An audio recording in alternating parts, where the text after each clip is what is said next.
October 1st, 331 BC, northern Mesopotamia. A vast plain stretches to the horizon.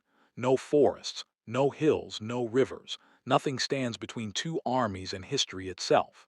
The ground has been deliberately flattened by Persian engineers, every stone removed, every obstacle cleared. This battlefield has been prepared for one purpose: to destroy Alexander of Macedon. Across the open plain, dust rises beneath hundreds of thousands of feet. The army of the Persian Empire deploys in formation. Cavalry units stretch across miles of terrain. Scythed chariots wait at the front. War elephants stand behind the lines. At the center, surrounded by his royal guard, stands Darius III, King of Kings, ruler of the largest empire on earth, from Egypt to India, from the Mediterranean Sea to the mountains of Central Asia. An empire built over 2 centuries by Persian monarchs, an empire that no enemy has ever conquered. Today, Darius intends to end the threat once and for all. Facing him is an army barely one-fifth the size, just 47,000 men, exhausted from years of campaigning, far from home, outnumbered, surrounded, yet at their head stands a king who has never lost a battle, a king only 25 years old, Alexander. History will remember him as Alexander the Great. But on this morning, greatness is far from certain, because by every rule of ancient warfare, he should lose. 3 years earlier, Alexander crossed into Asia. His objective was ambitious: revenge against Persia, glory, conquest, perhaps all three. Since then, he had shattered Persian armies at the Granicus River. He had crushed Darius himself at Issus. He had seized the eastern Mediterranean coast, captured Egypt, founded cities, won victory after victory. Yet the Persian Empire still stood, because Darius still ruled. And as long as the great king remained free, Persia could rebuild. Now Darius had assembled a new army, the largest of his reign, perhaps the largest field army of the ancient world. Men from every corner of the empire answered his call: Persian cavalry, Bactrian horsemen, Indian warriors, Armenians, Scythians, Medes, Babylonians, an empire united for one final battle. Darius chose the battlefield carefully. Unlike the narrow terrain at Issus, where Persian numbers had been restricted, Gaugamela offered limitless space, perfect terrain for cavalry, perfect terrain for chariots, perfect terrain for overwhelming force. Everything favored Persia, everything except the man commanding the enemy. The night before battle, Alexander rides across the plain. His generals study the Persian lines. The enemy seems endless. Some commanders recommend a surprise night attack, strike while the Persians sleep, create confusion, gain an advantage. Alexander refuses. He does not want victory through darkness. He wants victory in full view of the world. Ancient historians record his response simply: "I will not steal my victory." It is a statement of confidence, or perhaps calculation. A night battle could create chaos for both armies. Alexander trusts discipline more than chance, so he waits. As dawn approaches, thousands of soldiers prepare themselves. Some sharpen weapons, others pray. Many know they may not survive the day. Across the battlefield, Persian campfires burn through the night. Darius fears a surprise attack. His army remains awake, waiting, watching, growing tired.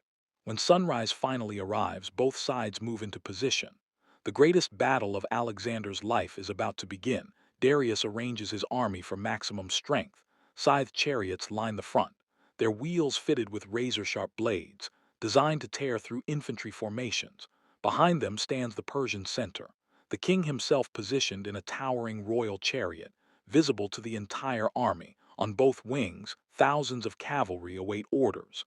Their mission is simple: encircle Alexander, destroy him, crush the Macedonians through superior numbers. The plan appears sound. In fact, it appears unstoppable.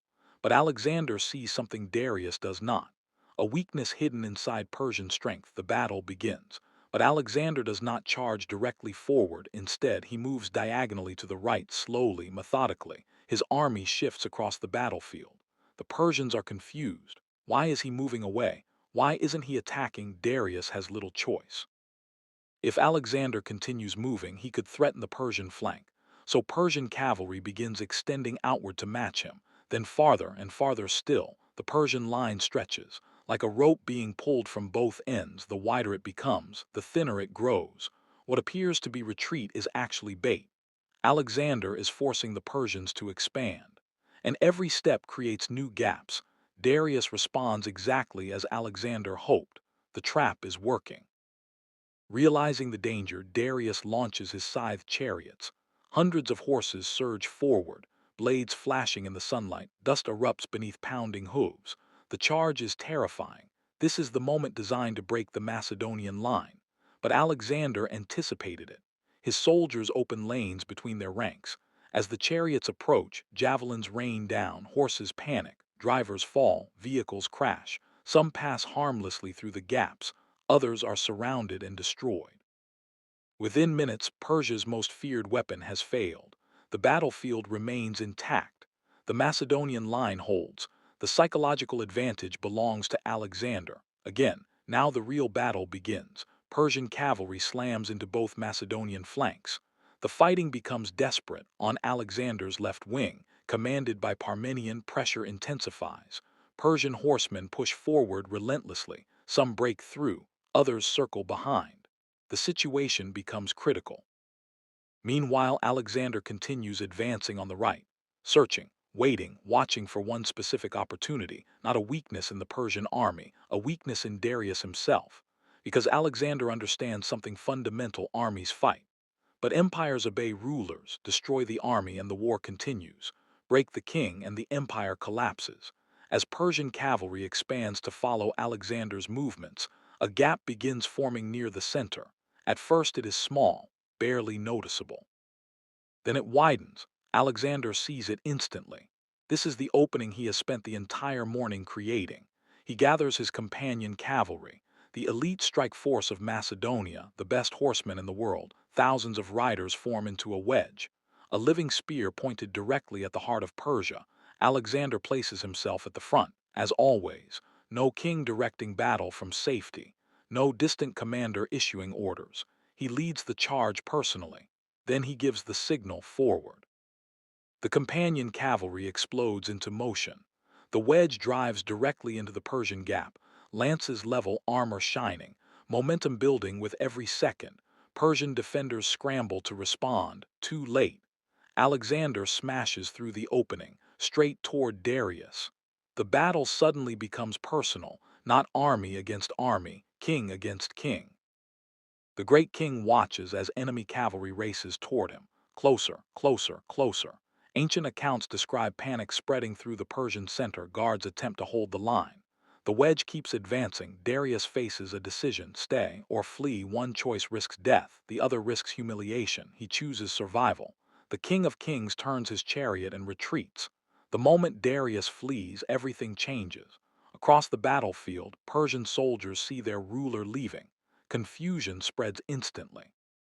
Then fear, then collapse. For centuries, Persian authority depended on the king. His presence symbolized order. His command held the empire together.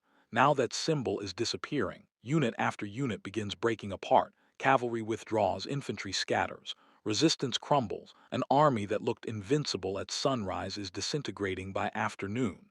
Alexander has not destroyed every soldier. He has destroyed the will to continue fighting. And that proves far more decisive. Yet victory remains incomplete. Messengers arrive from Parmenion. The Macedonian left wing is in trouble. Persian cavalry is still attacking. Alexander faces another choice: pursue Darius and possibly end the war immediately, or turn back and save his army. He chooses his men. The companion cavalry wheels around. Alexander races back into battle. His intervention stabilizes the situation. The remaining Persian attacks are repelled. By sunset, the field belongs to Macedonia. The Battle of Gaugamela is over. The consequences are immediate. Darius escapes, but his authority is shattered. Cities begin opening their gates. Babylon surrenders. Its people welcome Alexander. Soon afterward, Susa falls. Its immense treasury passes into Macedonian hands. Then comes Persepolis, the ceremonial heart of Persia, a city filled with symbols of imperial power.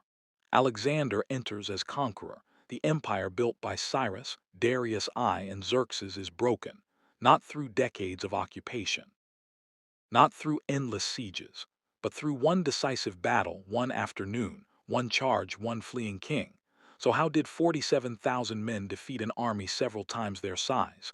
The answer lies in leadership, discipline, and strategy. Alexander understood that numbers alone do not win battles. Large armies are difficult to coordinate, difficult to control, and vulnerable to confusion. Darius possessed greater resources, more cavalry, more soldiers, more territory. But Alexander possessed flexibility, experience, and a clear objective. He did not seek to destroy every Persian soldier, he sought to break the command structure holding them together.